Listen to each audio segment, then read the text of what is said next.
오늘은 이 책에서 지난주에 하지 못했던 용서를 구하는 기도라는 이 부분을 제가 오늘 이 말씀으로 우리 맥스 루케도 목사님의 이야기를 좀 같이 하면서 제가 말씀을 같이 나누도록 하겠습니다. 그래서 오늘 이 제목은 용서를 구하는 기도인데, 이 제목을 포함한 내용이 11장 1절부터 4절까지에 있는 이 제자들이 예수님에게 기도를 가르쳐 주십시오라는 질문에서부터 시작하고 있습니다. 그래서 저희 특세 첫날 주제가 이 기도를 알려주십시오 였습니다. 이 제자들은 예수님의 사역을 보면서 예수님의 다른 모습을 보았던 것 같아요.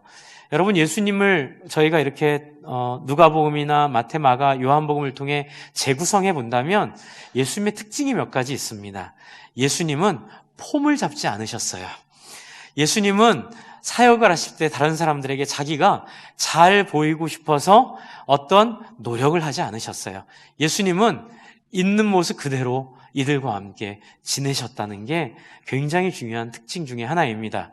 그래서 다른 종교 지도자들은 다 머리에 기름을 바르고 사람들이 보는 곳에서 거룩해 보이는 옷을 입고 두 손을 들고 이렇게 기도하는 게 유행이었고요. 그래서 특별히 금식 기도하면 티를 더 많이 냈다고 합니다. 그래서 티를 더 많이 내서 내가 이렇게 어려운 금식 기도를 이렇게 잘하는 종교 지도자이니 여러분은 다 나에게 순종하십시오라는 그런 어떤 사람들을 향한 어떤 자기를 드러내는 모습들이 종교 지도자들에게 많았대요. 하지만 제자들이 봤던 예수님의 모습은 전혀 그렇지 않았답니다.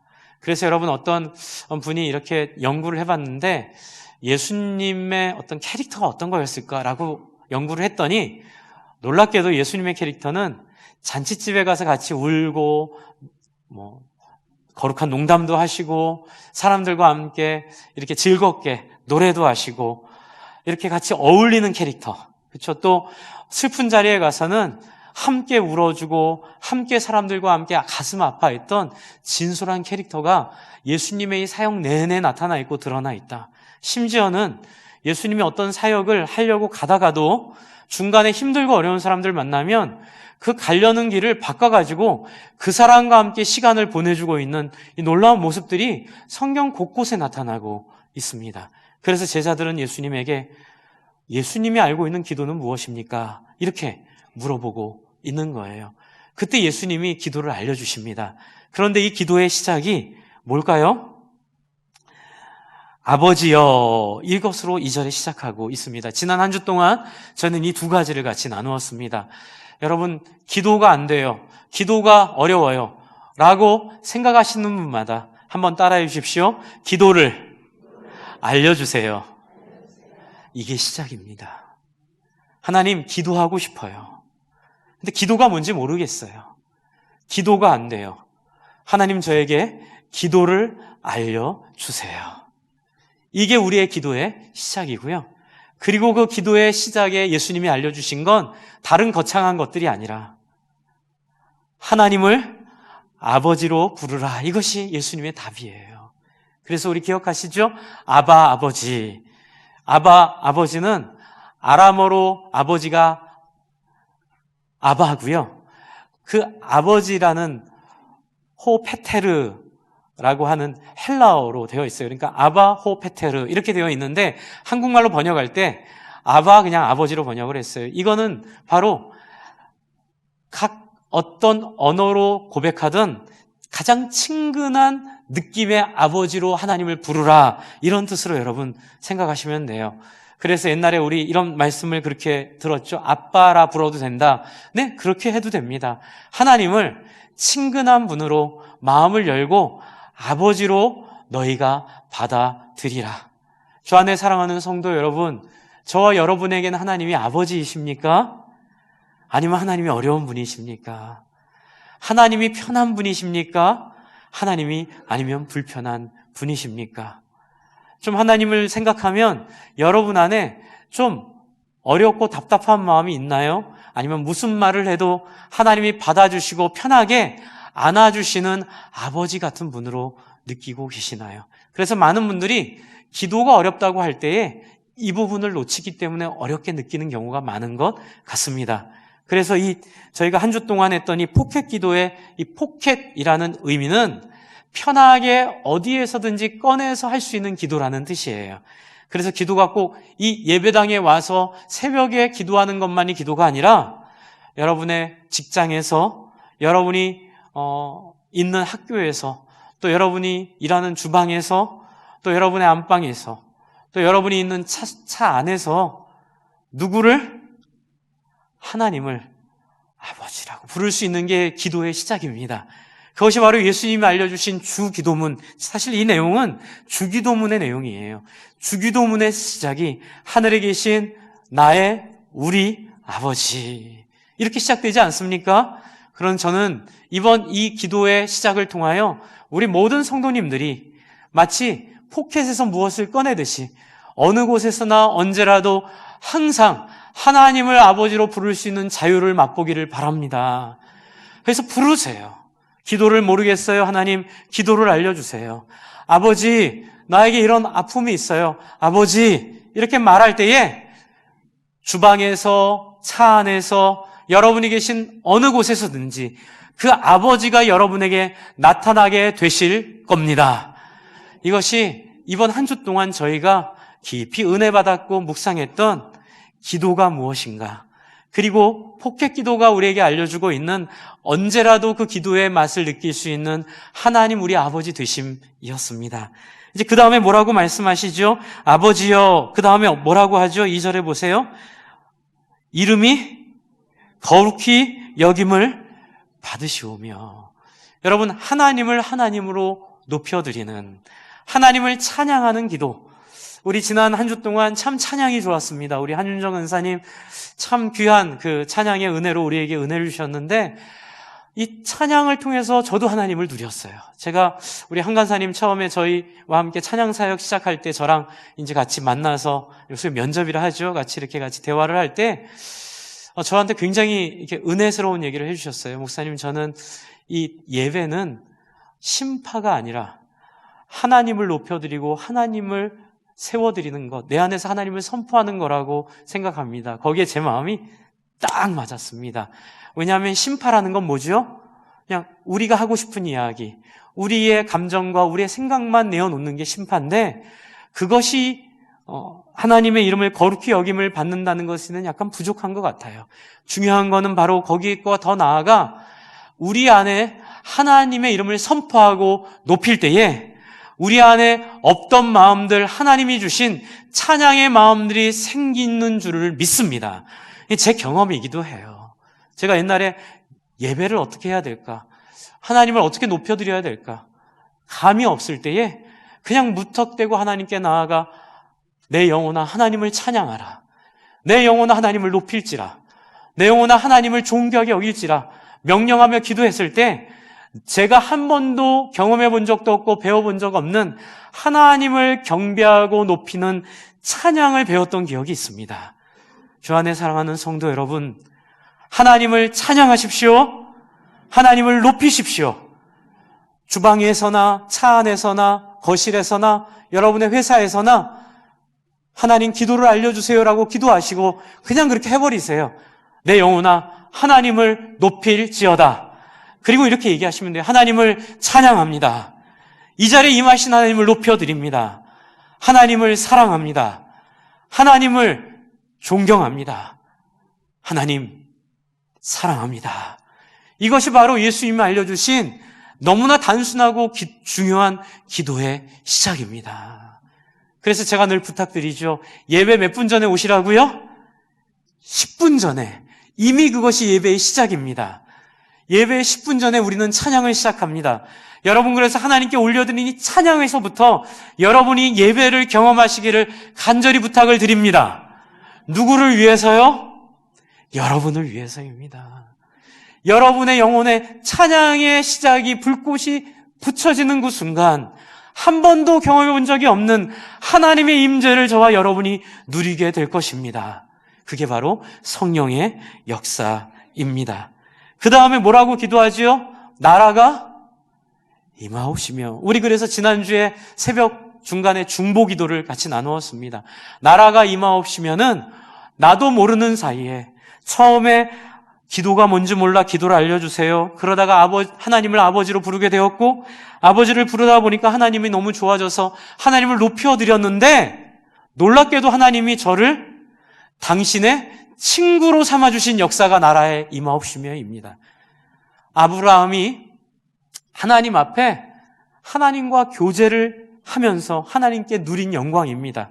모세가 누린 영광이고요. 다윗이 누린 영광이고요. 하나님의 수많은 사람들이 누린 영광입니다. 하나님이 아브라함에게 이렇게 얘기하시죠. 소돔과 고모라를 멸하기로 결심하시고 내가 아브라함에게 나의 할 일을 숨기겠느냐? 라고 말하시며 아브라함에게 당신이 소돔과 고모라를 멸할 것을 털어놓으세요. 놀라운 자리입니다. 하늘과 땅의 주인이신 하나님께서 당신의 하실 이야기를 상의하시는 사람들.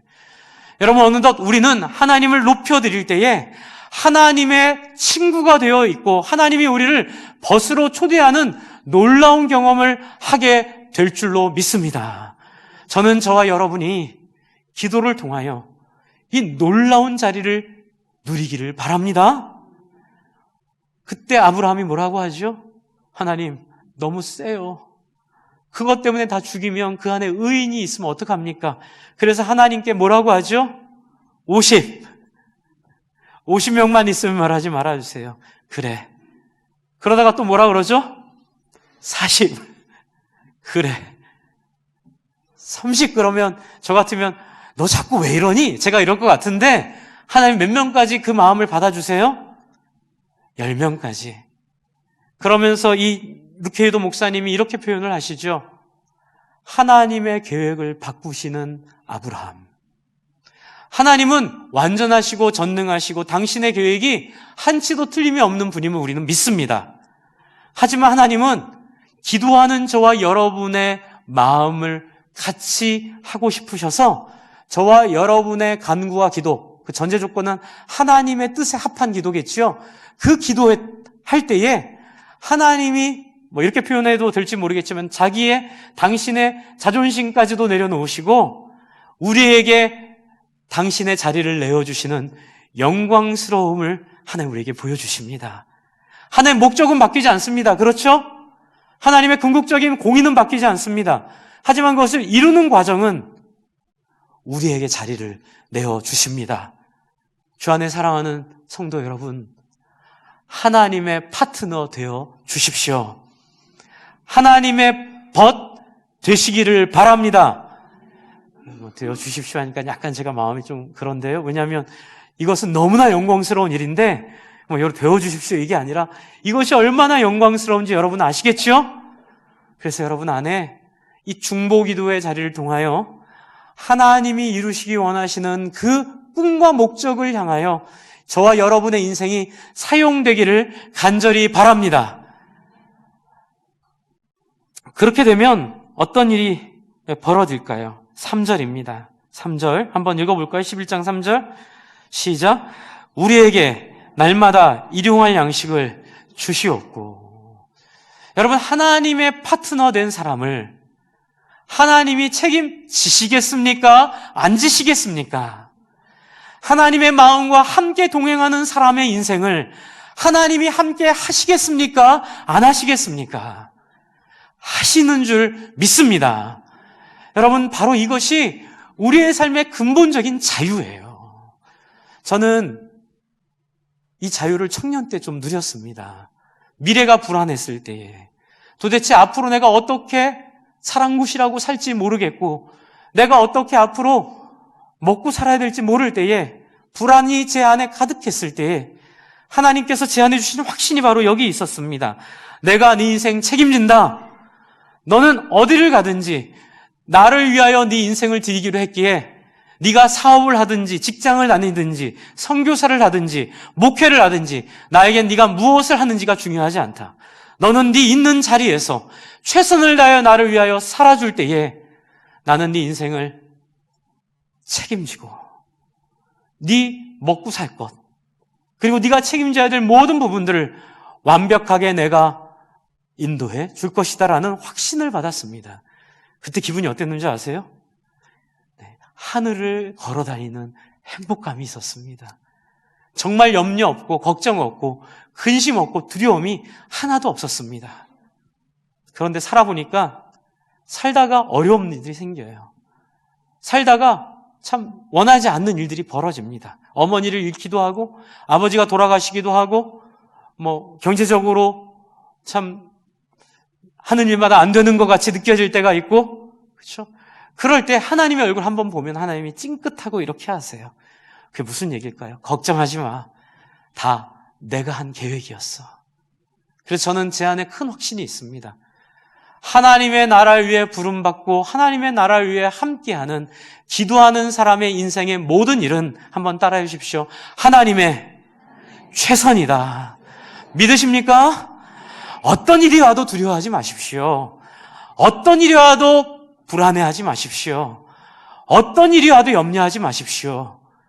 하나님이, 틀림없는 하나님이 저와 여러분의 인생을 붙잡고 계시고 저와 여러분의 인생에 최선을 다하여 하나님이 함께하고 계시는 최선의 자리인 줄을 믿으시기 바랍니다.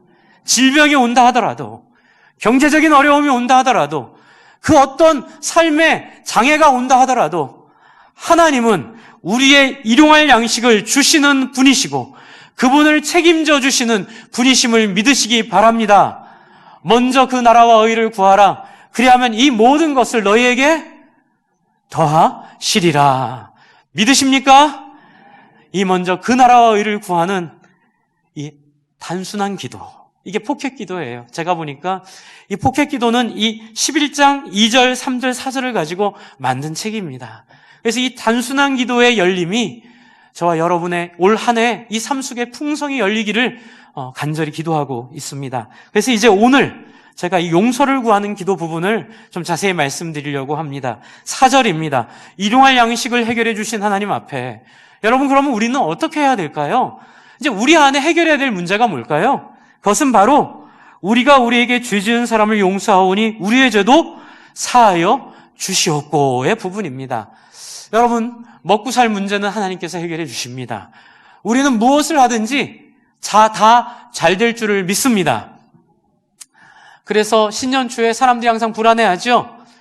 그래서 이렇게 물어봅니다. 하나님, 제가 북으로 갈까요? 남으로 갈까요? 동으로 갈까요? 서로 갈까요? 옛날에 우리 문화에서 온 영향처럼 하나님 나에게 어디로 가야 될지 알려주세요. 그럼 하나님 우리한테 뭐라고 하신다고요? 한번 따라해주세요. 네가 어디로 가든지 내가 함께 하겠다. 이 확신이 우리에게 있습니다. 그래서 여러분, 어디든 하십시오. 하나님 말씀이 가라 하는 곳으로 어디든 가십시오. 그리고 나서 하나님이 우리에게 하시는 얘기가 바로 이 부분입니다. 그런데 네 안에 먹고 살 문제 이제 하나님이 해결해 주니 걱정이 없고 어디로 가야 될지 두려움이 없는데 딱 하나 우리 안에 걸리는 게 있어요. 그게 뭐냐면 우리가 완전하지 않다는 거예요. 하나님 앞에 갖고 있는 죄책감의 부분이에요. 그래서 오늘 이 주제는 죄책감으로 이야기를 좀 드리겠습니다. 이 맥스 루케이도 목사님은 용서를 구하는 기도 챕터 6에서 6번째 단락에서 이 죄책감의 이야기를 합니다. 그런데 죄책감을 아주 재미있게 표현을 했습니다. 죄책감을 문신의 비유를 좀 했어요. 그럼 문신 지우는 거 어려운 거 아시죠? 네, 근데 요즘에 우리 젊은 분들이 문신을 많이 하시는데 근데 지우기는 어렵습니다. 네, 한 문신은 참 지우기는 어려운데 범용적인 문신은 그래도 나아요. 그런데 왜 그런 거 있잖아요. 사귀던 연인의 이름을 여기다 문신을 한다든지. 네, 그거 어떡하려고요? 그 헤어지면 어떡하려고요? 네. 그리고 또 여기는 재미있는 비유가 뭐가 있냐면 어떤 피츠버그 파이어러츠 야구팀의 팬인 농구 스타가 얼굴에다가 피를 새겼대요. 근데 이제 그 당시 유명한 사람이었나. 근데 피를 새겼는데 자기가 새겼어요. 근데 거울을 보고 새겼어요. 어떻게 됐을까요? 네, 피가 뒤집혀서 새겨진 거예요. 그거를 알고 났을 때는 이미 늦은 거죠. 그렇죠? 한 번 한 실수를 돌이키기가 너무 어려운 거예요. 그리고 또 어떤 미식축구 선수는 팔뚝에다가 가스, 이제 신들, 그 다음에 다른 쪽에는 기프트라고 새겼는데, 선물이라고 새겼는데, 문제는 철자가 틀린 거예요. 철자가 틀린지도 모르고 새겨서 보니까 철자가 틀렸어요. 소유격 부여가 하나 빠진 거예요. 이게 이제 문신이 아니라 내가 이렇게 철자를 모릅니다. 이걸 이제 보여주는 증거가 돼버리는 거죠. 여러분, 우리의 삶 속에 그런 지우고 싶은 과거가 있습니다. 저도 있고요. 여러분, 왜 이불킥 한다 그러죠? 이불킥. 예, 제가 지지난주에 말씀드렸던 양지역 2번 출구가 저의 이불킥 중에 하나입니다. 네, 그 앞에서 했던 철없고 참 하나님 앞에 부끄럽고 시간을 낭비했고 저 싫다는 잠에 끝까지 쫓아가서 이렇게 딱지 맞았던 그 양지역 2번 출구 앞에서의 추억이 저한테는 그런 지우고 싶은 과거예요. 사실 이렇게 목회를 할 때도 너무 부끄러운 거예요. 제가 이제 그런 쓸데없는데 시간을 낭비하고 참 철없고 어리석은 시간들을 보냈다는 걸 제가 너무 잘 알기 때문에 여러분 그런 거 없는 것처럼 이렇게 앉아 계세요? 저만 그런가요? 네. 여러분들 다 있으시죠? 네. 감사합니다. 다 있습니다. 그래서 이분은 이렇게 얘기를 합니다. 제가 한번 읽어드릴게요. 질문이 있습니다. 만약 씻지 못한 죄책감이 문신으로 나타난다면 당신은 어떤 문신을 가지고 있습니까? 거울에 어떤 모양이 보입니까? 이제부터 잘 들으세요. 당신이 혹시 상처를 준 사람의 얼굴은 마음에 있지 않습니까? 당신이 탕진한 돈의 액수? 할 수 있었던 혹은 해야만 했던 모든 일들, 나는 좋은 엄마가 될 수도 있었어. 내가 좀 더 신경을 써야 했지만 그렇지 못해서 생긴 아픈 흔적들. 영혼의 지하실 바닥을 파헤치면 무엇이 나옵니까? 허비한 세월, 악행, 파괴적인 버릇, 부모에 대한, 헤어진 연인에 대한 부끄러운 분노, 이기심, 교만, 혐오, 부정행위들. 아무도 모를 것 같이 느껴지지만 여러분은 알고 있고 하나님만 알고 있는 우리의 감추고 싶은 어두움들, 그리고 아내를 두고 피운 불륜들. 아무도 모를 수는 있지만 저와 여러분 안에 이 여러 가지 주제들을 따라 우리를 돌아보면 거짓말과 또 우리가 아무에게도 모르게 했던 우리만의 은밀한 죄악들이 우리 안에 새겨져 있습니다. 하나님의 이름을 부를 때마다 그 앞에 나아가 당신의 은혜를 받을 때마다 우리는 우리 안에 이 죄책감에 시달리게 됩니다. 결과는 추악합니다. 씻지 못한 죄책감은 병든 감정을 마구 해집습니다. 그래서 이 감정이 상하게 되어 있어요.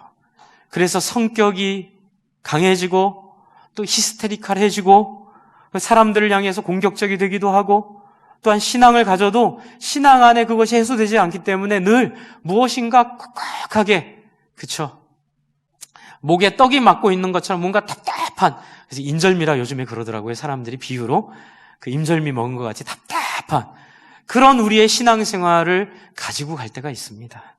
또는 남에게 받은 상처들, 또 어렸을 때 받았던 폭력들, 어렸을 때 받았던 끔찍한 기억들이 또 여러분의 신앙과 삶을 답답하게 묶어놓을 때가 있습니다.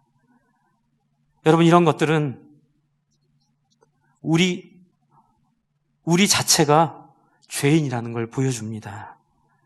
이것은 저의 문제만이 아니라 여러분만의 문제가 아니라 하나님의 문제이기도 했습니다. 그래서 하나님은 이 문제를 굉장히 적극적으로 보기 원하세요. 그래서 하나님은 이 씻지 못한 죄책감을 우리의 마음에 갖도록 허용을 하셨습니다.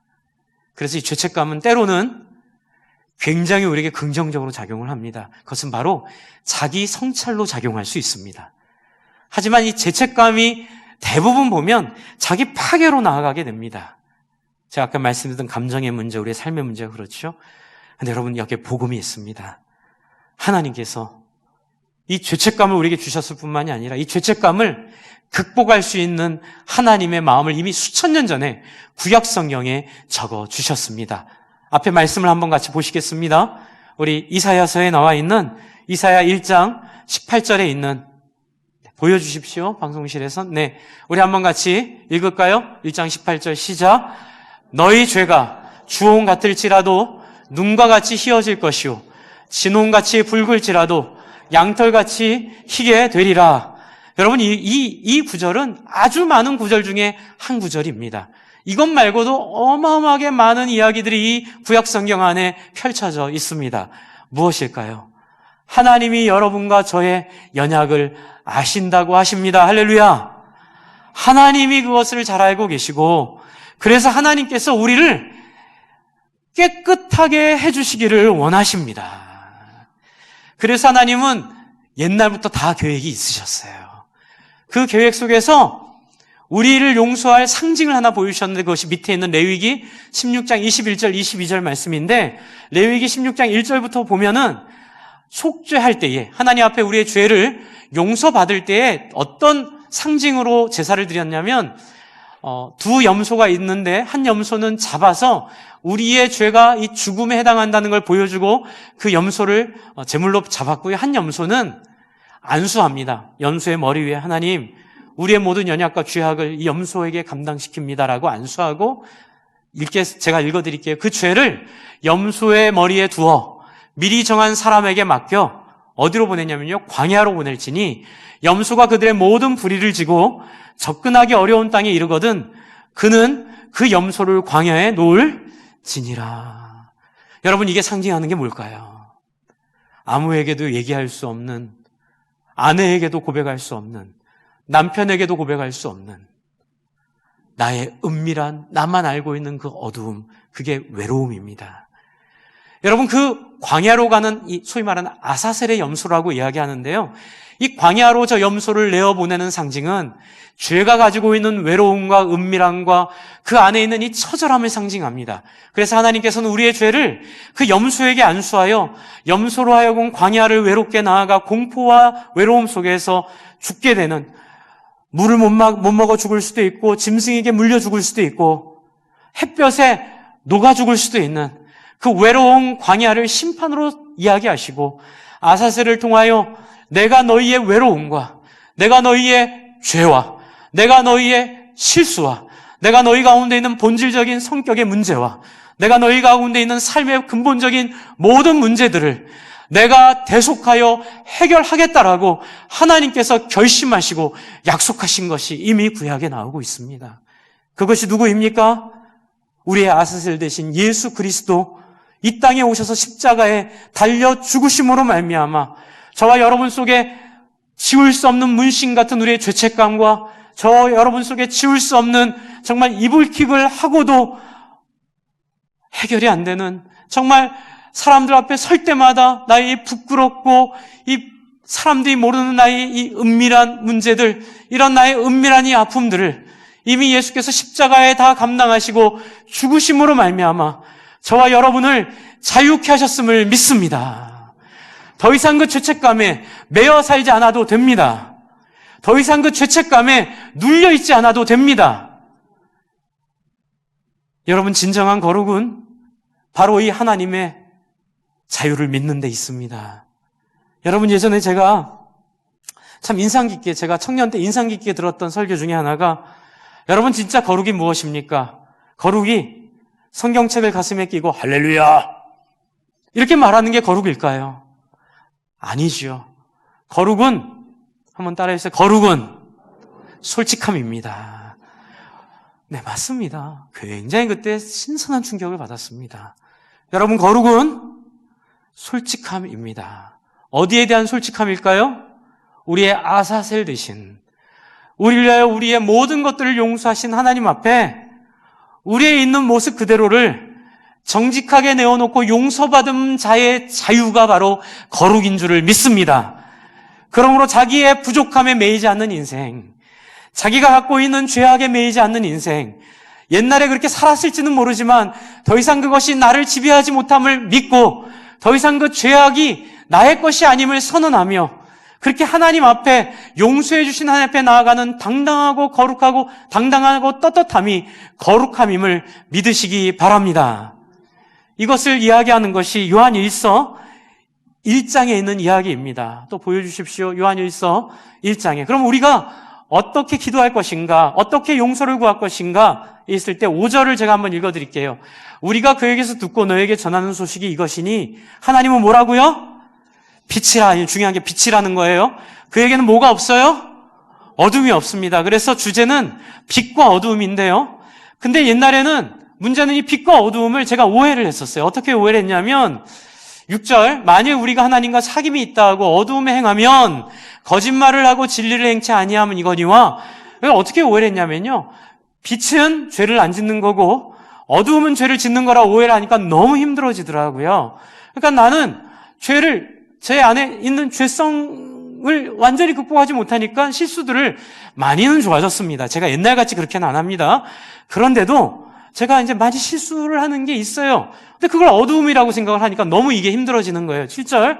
그가 빛 가운데 계신 것 같이 우리도 빛 가운데 행하면 우리가 서로 사귐이 있고 제가 죄를 짓고 안 짓고가 빛 가운데 행함이라 생각을 하니까 한 발짝도 나갈 수가 없는 거예요. 그런데 이 오해가 어디서 풀리냐면요. 8절, 9절에서 풀립니다. 보여주십시오. 한 절만 같이 읽겠습니다. 시작. 만일 우리가 죄가 없다고 말하면 스스로 속이고 또 진리가 우리 속에 있지 아니할 것이요. 9절. 만일 우리가 우리 죄를 자백하면 그는 미쁘시고 오로사 우리 죄를 사하시며 우리를 모든 불의에서 깨끗하게 하실 것이요. 여러분 제가 여쭤볼게요. 지금 여기서 8절 9절에서 얘기하고 있는 빛이 죄를 안 짓는 거예요? 아니죠. 솔직하게 말하는 거예요. 그러니까 이 핵심은 뭐냐면 빛 가운데 있는 것은 아무 문제가 없는 게 아니라 문제가 왜 없겠습니까? 저와 여러분 문제 많은 사람들이죠. 그렇죠? 근데 우리의 문제를 누구한테 솔직하게 아뢰는 거예요? 하나님에게 솔직하게 아뢰는 거예요. 하나님 앞에 정직해지는 거예요. 하나님 앞에 진실해지는 거예요. 이것이 바로 빛인 줄을 믿으시기 바랍니다. 여기서 자백이라고 얘기할 때 뭐 손톱 뽑는 고문 자백 그런 거 아니에요. agree with. 그러니까는 동의하는 거예요. 하나님의 의견에 순응하는 거예요. 하나님, 저 그런 사람이에요. 여러분, 저는 많은 목회자들이 넘어지는 모습을 보며 저는 화도 나지만 솔직히 말씀드리면 두렵습니다. 얼마 전에 이찬수 목사님 그 설교 한번 듣다가 그 얘기 듣고 참 많이 공감했습니다. 이찬수 목사님이 그렇게 많이 넘어지는 목사님들 보면서 그들에 대한 분노보다는 내 안에도 저런 죄의 가능성이 있는데 나도 저런 사람들과 다를 것 없이 그런 유혹에 넘어질 수밖에 없는 모습인데 하나님 앞에 두려워하는 모습. 저는 참 그때 좋았어요. 왜냐하면 자기 안에 있는 연약을 솔직하게 얘기하는 것, 그게 바로 거룩이라고 믿기 때문에 그렇습니다. 제가 참 이게 목회를 하면서 부담스러운 건 뭐냐면 아직도 어떤 성도님들은 목사님 금식기도 며칠 하셨어요? 목사님은 몇 시간을 기도하세요? 성경을 몇 번 읽으셨어요? 이렇게 물어보시면 죄송합니다. 이게 할 말이 진짜 많이 없어요. 예. 제가 그런 것들을 이렇게 막 소나무 뿌리 뽑고 이런 스타일이 아닌 신앙으로 좀 자랐던 것 같아요. 하지만 제 하나 확실한 건 뭐냐면 저는 하나님 말씀을 누리고 있습니다. 하나님 말씀을 몇 번이 중요한 게 아니라 한 절 한 절 속에 하나님을 누리고 하나님을 경험하고 있습니다. 만약 성도님들이 목사들에게 원하는 기대가 그런 제가 아까 말씀드린 성경을 가슴에 끼고 기도를 하도 많이 해서 할렐루야 이렇게 목이 쉬어버린 그런 거룩이라면 전 자신이 없지만 그러나 오늘 말씀 나눈 것처럼 하나님 앞에 있는 모습 그대로 솔직하게 인정하고 하나님 앞에 엎드리는 모습. 여러분 그런 사람은 다시 죄를 질까요? 안 질까요? 짓기가 매우 어려워져요. 왜요? 누구와 항상 함께하기 때문에? 하나님과 항상 함께하기 때문에 그 하나님의 영이 지배하고 있고 하나님의 영이 함께하기 때문에 실수하더라도 금방 어떻게 돼요? 돌아오는 거예요. 여러분 성령을 경험한 다음부터는 성령님이 엄청 집요하게 쫓아다니세요. 하여튼간 모든 은밀한 자리까지 다 쫓아오셔서 간섭하세요. 너 그래도 되니? 이렇게 물어보면 하다가도 성령님과 뚝 떨어져서 거짓말을 하려다가도 또 인기응변을 무엇을 하려다가도 성령님과 뚝 떨어져서 정직하게 얘기하려고 하고요. 왜요? 정직해라. 내가 너를 지킬 거야.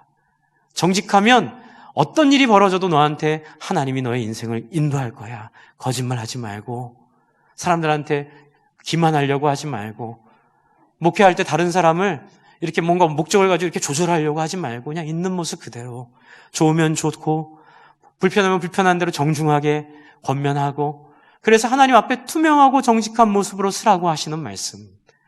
주 안에 사랑하는 성도 여러분, 이것이 바로 용서를 구하는 기도입니다.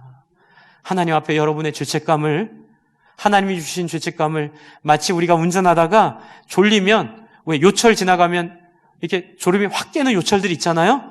그런 요철로 사용하시기를 바랍니다. 죄책감이 어두운 가운데 들어가서 얘기도 안 하고 혼자 끙끙 앓는 그런 부정적인 요소로 사용되지 않도록, 여기에 가장 중요한 것은 여러분 목장입니다. 여러분 목장의 기능 중에 가장 중요한 기능은 솔직함의 기능이에요.